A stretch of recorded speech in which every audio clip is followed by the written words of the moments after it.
বিশেষ করে টি-টোয়েন্টির এই পপুলারিটির কারণে লাস্ট 10-15 ইয়ার্সে আমার মানে ক্রিকেটের একটা অনেক বড় একটা প্যারাডাইম শিফট হয়েছে। সো এবং এটাতে প্লেয়াররা যেরকম উপকৃত হচ্ছে, তাদের স্টারডম বড় হচ্ছে, এবং এই ক্ষেত্রে আবার এটার একটা মানে ব্যাক এন্ডেও একটা স্টোরি আছে, যেহেতু স্টারডমটা খুব রাতারাতি হয় এবং এখানে ফিনান্সিয়াল ব্যাপারও আছে। একটা প্লেয়ার হয়তো সে নট নেসেসারি সবাই, বাট মোস্ট অফ দ্য ক্ষেত্রে আমরা যদি দেখি, মোস্ট অফ দ্য প্লেয়ারই হাম্বল ব্যাকগ্রাউন্ড থেকে উঠে আসা। আমাদের দেশে এখন এই কালচার শুরু হয়নি। পাশের দেশ ইন্ডিয়ায় যদি আমি মানে ইন্ডিয়াকেই আমি বারে বারে বলছি, কারণ ওরা মানে লাস্ট 15 ইয়ার্সে তাদের একটা আসলে অনেক বড় মানে change of power and everything world ক্রিকেটে তারা নিয়েছে।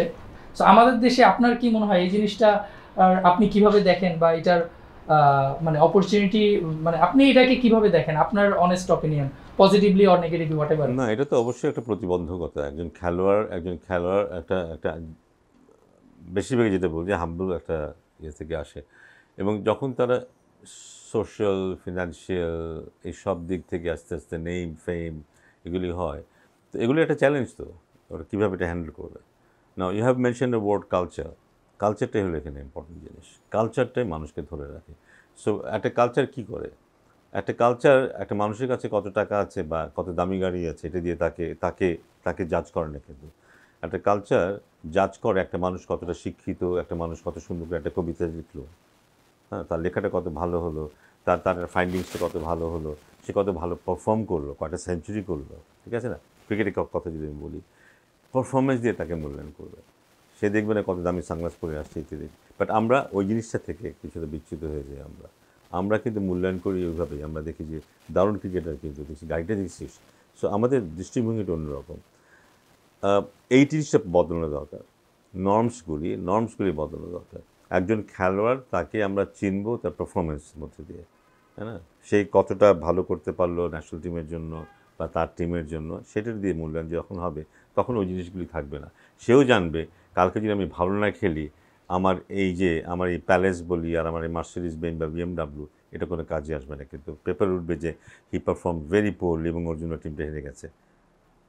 এইভাবে যদি মূল্যায়ন করা হয়, তখন কিন্তু সবাই ওই দিকই মনোযোগ দিবে, যে ওই জায়গাটায় আমি কম্প্রোমাইজ করতে চাই না। তার তার জন্য কী করবে, ওই রাতেরবেলায় ওই লেট নাইট পার্টিতে সে যাবে না, ঠিক আছে না, সকালবেলায় আর্লি উঠে জিমে চলে যাবে। সো কোনো কম্প্রোমাইজ সে করবে না তখন। কিন্তু তার গোল থাকবে ওইটা, যে ওই পারফরমেন্সটাই আমার সব কিছু, not what I have here. আমার ব্যাঙ্ক ব্যালেন্স কী বা হাবি যাবি কি, এটা important, less important. More important হচ্ছে ওইটা। সো এটা একটা কালচারের ব্যাপার। ওই কালচারটা আমরা তৈরি করতে পারিনি আসলে।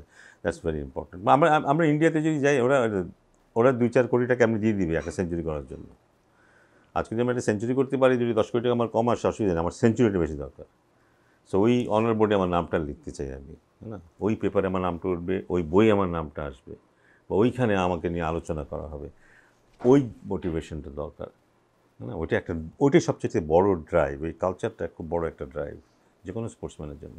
Is this the right time যে আমরা বোর্ড থেকে বা এরকম একটা নিয়ম করতে পারি কিনা যে রানিং কোনো ক্রিকেটার এখনই পার্লামেন্টে যেতে পারবেন না, বা সরাসরি রাজনীতির সাথে যুক্ত হতে পারবেন না? আপনি কি ভাবছেন? যেটা হওয়া উচিত সেটা হলো যে এমন কোনো কিছু করতে পারবে না যেটাতে কনফ্লিক্ট হবে। প্লেয়ার এমন কোনো কার্যক্রমে নিজেকে এঙ্গেজ করতে পারবে না যেটাতে তার কাজের সাথে বা বোর্ডের পলিসির সাথে সেটা কনফ্লিক্ট করতে পারে। এরকম যেটা রুলস যদি থাকে কোড অফ কন্ডাক্টের মধ্যে, তাইলেই বোধহয় আর এসব কিছু করা সম্ভব হবে। কারণ ওই ধরনের একটা ক্ষমতায় চলে গেলে সে সেই ক্ষমতার প্রয়োগ এখানে করতে পারবে। সেই জিনিসটা কখনোই কাম্য না। সো খেলোয়াড়দেরকে সেগুলো থেকে দূরে অবশ্যই থাকতে হবে। সিলেকশন প্যানেল নিয়ে যে এত বছর ধরে কথা শুনে আসছিলাম, বা আমাদের পাইপলাইনে এরকম প্লেয়ার ছিল না। আমি একটা উদাহরণ যদি আপনাকে বলি, রাহাতুল ফেরদৌস জাভেদ, যিনি এখন ইংল্যান্ডে কাউন্টি ক্রিকেট খেলছেন, ইংলিশ প্রিমিয়ার লিগ যেটাকে আমরা বলি, ওইটাতে তিনি ভালো পারফর্ম করছেন। তিনি লাস্ট DPL এ ব্রাদার্স ইউনিয়নের হয়ে খেলেছেন, দারুণ পারফর্ম করেছেন, এবং দেখা গেছে অনেক ক্ষেত্রে দলের সুবিধার্থে তাকে, বা এরকম দেখা গেছে তার পেছনে আর কোনো ব্যাটার নেই, তাকে 7 নম্বরে বা কখনো 8 নম্বরে ব্যাটিংয়ে নেমে বড় একটা রান করতে হচ্ছে, বা ওইরকম ঝুঁকি নিয়ে ব্যাটিং করেছে। তো ওই রকম প্লেয়ারকে নিয়ে আসলে BCB এর আগে চিন্তা করেনি, বা আমরা দেখি না ওইরকম প্লেয়ারকে কোনো প্রপার গাইডলাইন করতে, বা HP টিম বা বাংলাদেশে দলের আন্ডারে নিয়ে আসতে। তো এই ব্যাপারটা নিয়ে আপনি যদি বোর্ডে যান, বা আপনি কিভাবে কাজ করার উদ্দেশ্যটা যদি একটু বলেন। না, এটা খুব ইম্পর্ট্যান্ট। মানে আলটিমেটলি কিন্তু ক্রিকেট বোর্ডের কাজ হচ্ছে প্লেয়ারদের ডেভেলপ করা, তাদের সংরক্ষণ করা, তারা যেন আরও ভালো খেলতে পারে সেগুলো ইনশিওর করা। অনেক সময় এমন হতে পারে যে জাতীয় দলে অলরেডি একজন লেফট আর্ম স্পিনার আছে, যে যে খুব ভালো করছে, তার পাশাপাশি আরেকজন নতুন একজন উঠে আসে, সে হয়তো এই মুহূর্তে হয়তো জাতীয় দলের সুযোগ নাও পেতে পারে, কিন্তু তাকে ঠিকভাবে পরিচর্যাটা করতে হবে। হ্যাঁ, সে হয়তো জাতীয় দলের সুযোগ পাচ্ছে না, কিন্তু তাকে টিমে বলি বা ডেভেলপমেন্ট প্রোগ্রামের মধ্যে রেখে আরও ভালোভাবে যেন সে গড়ে উঠতে পারে, নিজেকে গড়ে তুলতে পারে, সেই জিনিসটা এনশিওর করা খুব দরকার, সো দ্যাট ও যখন যাবে ওখানে ও যেন পুরোপুরি প্রস্তুতি নিয়ে ওখানে যেতে পারে। এই জিনিসগুলো নিশ্চয়ই করা উচিত। এবং এর ধরনের একজন খেলোয়াড়ের যেটা হয় যে অনেক সময় ফ্রাস্ট্রেটেড হয়ে যায় যে আমি এত ভালো করছি, এত ভালো খেলছি, অথচ আমি জায়গা পাচ্ছি না। ওইগুলি খেয়াল রাখতে হবে, যারা সিলেকশনের সাথে জড়িত হয়েছে সিলেক্টরদের খুব খেয়াল রাখতে হবে যে ওই জিনিসগুলো বোঝানো সেই খেলোয়াড়কে যেন তোমার সময় আসবে, আমরা তোমার পাশে আছি, তুমি শুধু একটু অপেক্ষা করো এবং নিজেকে ধরে রাখো, নিজেকে তৈরি রাখো, আমরা সময় হলে তোমাকে নিয়ে যাবো। ওইটুকু কমিউনিকেশন করাটা খুব জরুরি, যেন সে ফ্রাস্ট্রেটেড হয়ে না যায়। তো আমাদের জন্য একটা বড় ইস্যু হচ্ছে নারী বিশ্বকাপ। তো এটা যদি বাংলাদেশ থেকে বাইরে নিচে সরে যায়, সেক্ষেত্রে মানে এটা কি বড় কোনো প্রভাব ফেলবে বিসিবির উপর, কি মনে করছেন? বিসিবি এটা করতে পারলে ভালো হতো, কিন্তু আমরা জানি যে যেই সিচুয়েশন এসে দাঁড়িয়েছে এবং অনেকগুলো দেশ তাদের খেলোয়াড়দেরকে বোধহয় এই মুহূর্তে অনুমতি দিচ্ছে না, ওদের সিটিজেন থেকে এই মুহূর্তে অনুমতি দিচ্ছে না বাংলাদেশে আসার, ফর অবভিয়াস রিজনস। বাট আমার ধারণা যে আমরা খুব দ্রুতই দেখেছি কিন্তু সিকিউরিটির অবস্থাটা অনেক ইমপ্রুভ করেছে এবং আমরা জানি যে আগামী হয়তো 2 সপ্তাহ 3 সপ্তাহের মধ্যে কিন্তু অনেক স্বাভাবিক হয়ে যাবে আমাদের, আমরা স্বাভাবিকভাবে জীবনযাপন করা শুরু করব। কিন্তু বিদেশি দলগুলোকে বা অন্যান্য দেশের যারা রাষ্ট্র পরিচালনা করেন তারা হয়তো অতটা নিশ্চিত হবেন কি না সে ব্যাপারে সন্দেহ আছে। তো সেই কারণেই হয়তো বিশ্বকাপটা আমাদের এখানে নাও থাকতে পারে সেসব বিবেচনায়, এবং যদি না থাকে সেটা দুঃখজনক হবে। একটা বড় একটা ইভেন্ট সেটা আমরা করতে পারলে খুব ভালো হতো, দেশকে সারা পৃথিবীর সামনে আমরা মেলে ধরতে পারতাম। বাট এটা না হলে ইনশাল্লাহ আমাদের সামনে নিশ্চয়ই আরও অনেক প্রোগ্রাম হবে, সেগুলো আমরা ভালোভাবে করার চেষ্টা করবে বাংলাদেশ ক্রিকেট। আমি যেটা একটু আগে বলছিলাম যে অন্তর্বর্তীকালীন কমিটি, ওই ব্যাপারে কি আপনার সাথে যোগাযোগ করা হয়েছে বা এরকম কোনো অফার কি আপনি পেয়েছেন? এগুলি খুব কনফিডেন্সিয়াল। যখন একটা টিম সিলেকশন করা হয় দেখা যায় একটা 15 জনের একটা বা 20 জনের একটা ইনিশিয়াল যে টিমটাতে থাকে, আমরা বাইরে যখন দল পাঠানো হচ্ছে একই টিমে 4 জন 5 জন একটা আমরা ওপেনিং সেটআপ নিয়ে যাচ্ছি। জায়গা সংকুলনের কারণে হয়তো তাদেরকে ওপেনিংয়ে খেলাচ্ছি না, তাদেরকে অনেকেই আছে যারা হয়তো টপে খেলে, তাদেরকে আমরা হচ্ছে দেখা যায় যে নিচের দিকে খেলতেছে, তারা 5-এ খেলতেছে, 6 খেলতেছে, তারা প্রপার অপরচুনিটি পাইতেছে না।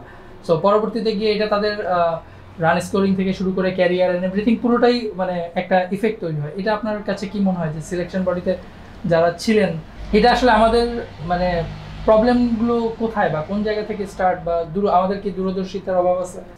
দূরদর্শিতা বলবো না, বাট ইটস রং পলিসি। কারণ জিনিসটা হচ্ছে যে বিশেষ করে ওয়ানডে বলি, টেস্ট ক্রিকেট বলি, জায়গাটা খুব গুরুত্বপূর্ণ। যারা উপরে ব্যাটিং করে তারা এক ধরনের ব্যাটিংয়ে অভ্যস্ত হয়, যারা মিডল অর্ডারে ব্যাটিং করে তারা আরেক ধরনের ব্যাটিংয়ে অভ্যস্ত হয়। আমরা অনেক সময় একটা ভুল করে বসি যে যারা আমাদের ডোমেস্টিক ক্রিকেটে বেশি রান করেছে তাদের দিকে আমাদের মনোযোগটা বেশি যায়। এটা খুব স্বাভাবিক যে যারা উপরে খেলে, বিশেষ করে 50 ওভারের খেলায়, তারাই বেশি রান করবে, তারাই বেশি সুযোগ পায়, তারাই বেশি রান করবে।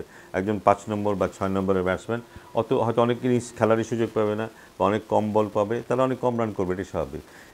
বাট তাদের যে স্পেশালাইজেশন ওই জায়গাটায় খেলার, এটা কিন্তু উপরে ব্যাটসম্যানদের থাকবে না। আমরা যেহেতু মনে করি সে বেশি রান করেছে বলে ওকে নিয়ে আসবো, ওইটা এক জিনিস, এটা এক জিনিস। এবং এই ভুলটা আমরা অনেক সময় করেছি। আমরা এমনও দেখেছি কিন্তু একটা দলে হয়তো 4 এমনকি 5 জন টপ অর্ডারের ব্যাটসম্যান আছে, 1, 2, 3-এ ব্যাটিং করে, এমন 5 জন কিংবা 6 জন ব্যাটসম্যানও আছে। সো এটা খুবই ভুল একটা ব্যাপার। আমাদের যেটা উচিত হবে সেটা হচ্ছে যে স্পেসিফিক পজিশনে কারা ভালো খেলছে সেটাকে গুরুত্ব দেওয়া। এবং অনেক সময় হবে যে আমার হাতে 15 বল ছিল, 15 বলেই আমি 27 রান করলাম একটা টি20 ম্যাচে, সেটাতে ম্যাচ জিতে গেলাম। দ্যাট ইজ ভেরি ইম্পর্টেন্ট যে ওই রিসোর্সটাকে আমি কাজে লেগে ম্যাচটা জিততে পারলাম, ওই সাহস আমার আছে, ওই সময় আমি নিজেকে ঠিক রাখতে পেরেছি, ওইটা ইম্পর্টেন্ট। আমার হয়তো সব রান যোগ করলে হয়তো আমার রান হবে 130, কারণ আমি 6 নম্বর ব্যাটিং করেছি, কিন্তু উপরে যে ব্যাটিং করে তার রান হয়েছে 700, ওর সাথে ওইভাবে আমি তুলনা করতে পারবো না। কিন্তু আমার স্পেসিফিক রোলে আমি খুব ভালো করি, এই জিনিসটা মূল্যায়নটা করাটা খুব জরুরি। সো এক্ষেত্রে যে মানে যেহেতু এটা মানে ক্রিকেট হোক বা যে কোনো স্পোর্টসই হোক, বিজনেস মানে ফাইন্যান্স একটা ইম্পর্টেন্ট একটা ব্যাপার, সেই ক্ষেত্রে কি যদি আমরা প্রাইভেট মানে বিসিবি বা গভর্নমেন্ট ছাড়াও আপনি কি মনে করেন এখানে প্রাইভেট সেক্টর থেকে বা প্রাইভেটলি মানে যেরকম ইন্ডিয়ায় যদি বলি যে মিডিয়া এজেন্সি আছে বা ট্যালেন্ট এজেন্সি আছে যারা হচ্ছে অনেক ক্ষেত্রে পৃষ্ঠপোষকতাও করে থাকেন, যারা আপরাইজিং প্লেয়ারদেরকে পৃষ্ঠপোষকতাও করে থাকেন, আবার তারা সিনিয়র প্লেয়ারদেরকে বা যারা সেলিব্রিটি প্লেয়ার তাদেরকে হ্যান্ডেল করতেছে যে আচ্ছা ঠিক আছে আমি তোমার বিজনেস সেক্টর আমি দেখছি যে তোমার কার সাথে স্পন্সরশিপ হবে। এগুলিতে হতেই পারে, এগুলি খুব প্রফেশনাল লেভেলে হতেই পারে, কারণ এগুলি হওয়ার প্রয়োজন আছে। একজন খেলোয়াড়ের পক্ষে সম্ভব না কিন্তু, হ্যাঁ, তার সব কিছু হ্যান্ডেল করা, সে সব কিছু বুঝবেও না কিন্তু। সো প্রফেশনাল লোকজনকে নিয়ে থাকে না, আমার ম্যানেজার আছে যে আমার এটা দেখে, আমার ফিনান্স দেখে, আমার ম্যানেজার আছে যে আমার কন্ট্রাক্টগুলি দেখে।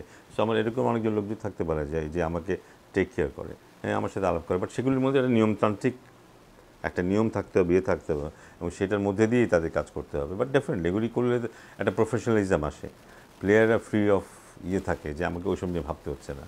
এগুলি খুব ইম্পর্টেন্ট, এবং আমাকে কেউ ঠকাতে পারবে না, আমাকে বেশি করতে পারবে না, এই বেশি ডেফিনেটলি এগুলি দরকার আছে। আমি নিজে একজন প্রফেশনাল ফটোগ্রাফার, আমি আন্দোলনের 18 থেকে ছবি তুলি। সো আমি আপনাকে দেখছি যে আপনি শুরু থেকেই এটার সাথে একদম একাত্মতা প্রকাশ করছেন, আপনার ইউ আর দেয়ার অ্যাকচুয়ালি, একদম ফিজিক্যালি আপনাকে দেখা গেছে। সো আপনি অবশ্যই আমরা সবাই আশাবাদী ওভারঅল দেশ নিয়ে অ্যান্ড এভরিথিং। আপনি একটা খুবই সুন্দর পয়েন্ট বলেছেন যে আমরা যে যার জায়গা থেকে, আমার এক্সপার্টিস বা আমার জায়গা হচ্ছে ক্রিকেট, আমি আমার জায়গা থেকে চিন্তা করব। সো এই চেঞ্জটা মানে এই উইন্ড অফ চেঞ্জটা আমি যদি বলি এটা সব ক্ষেত্রেই আমরা আশা করতেছি। আর আপনি কিভাবে দেখছেন যে এটা বিসিবিতে যেহেতু আপনি এত বছর ধরে এটার সাথে ইনভলভ, তো আপনার ফিলোসফিটা কি বা আপনি কিভাবে দেখছেন যে এই চেঞ্জটা, বা আপনার কি মনে হয়, আপনি কতটুকু আপনার কমেন্ট যদি আপনি বলেন যে না বিসিবি আমি জানি না, আমি তখন বিসিবির অংশ না, বাট বিসিবির যেটা করা উচিত হবে যে মানে ব্যাপারটা খুব সহজ হয়ে যায় যখন ক্রিকেট বোর্ড যদি প্লেয়ারদের ওয়েলফেয়ারটা চিন্তা করে। একজন খেলোয়াড় যার, আমি আগেও বলেছি, একজন খেলোয়াড় যার বয়স এখন 10, সে হয়তো আরও 15 বছর পরে ন্যাশনাল টিমে খেলবে। এই 10 বছর, এই যে 15 বছরের জার্নি, 10 বছর বয়স থেকে, এই জার্নিটাকে যত স্মুথ করা যাবে সে তত ভালো খেলোয়াড় হবে। ক্রিকেট বোর্ডের কাজ হচ্ছে সেই জিনিসটা। এবং এটা স্মুথ করার জন্য কী লাগবে? তার জন্য মাঠ তৈরি করতে হবে, তার জন্য কম্পিটিশন অ্যারেঞ্জ করতে হবে, তার জন্য কোচ ঠিক করতে হবে, তার জন্য প্র্যাকটিস ফ্যাসিলিটি তৈরি করতে হবে, তার জন্য ডাক্তার ঠিক করতে হবে, তার জন্য কালচার ঠিক করতে হবে, সব করতে হবে না? সো আমি যখন প্লেয়ার দিকে তাকাবো, আমার অনেক কাজ করতে হবে, এই কাজগুলি করাই হচ্ছে বোর্ডের কাজ। So instead of looking elsewhere, আমরা যদি প্লেয়ার দিকে তাকাই, আমরা ঠিক বের করে ফেলতে পারবো আমার কী কী দরকার, এবং সেই কাজগুলি আমাদের করতে হবে। অটোমেটিক্যালি আমরা একটা জায়গায় চলে যেতে পারবো। এটাই কাজটাই করা উচিত বোর্ডের। বাট অনেক সময় আমরা এদিক ওদিক ভাবি দেখে হয়তো সেগুলি করা হয় না। তো কিপ ইট ভেরি সিম্পল, আমি এক্সাম্পলটা দিলাম, বাট আমার মনে হয় এইভাবে চিন্তা করলে জিনিস অনেক সহজ হয়ে যায়। না, আই উইশ ক্রিকেট উইথ সামি অল দ্য বেস্ট, কারণ আমার মনে হচ্ছে দের ইজ এনাফ প্রফেশনালিজম। আমার মনে হয় একটা প্রফেশনালিজমের শো আমি দেখতে পাচ্ছি। সো আমার শুভেচ্ছা থাকলো ক্রিকেট উইথ সামির জন্য। আশা করব যে নতুন যেই দিগন্তের উন্মোচন হয়েছে সেখানে ক্রিকেট সামি কন্ট্রিবিউট করতে চাইবে, ভালোভাবে কন্ট্রিবিউট করবে, এবং they will be aligned with this whole movement, এবং বাংলাদেশের স্পোর্টসের ক্ষেত্রে তারা কন্ট্রিবিউট করবে অ্যাট দ্য হায়েস্ট।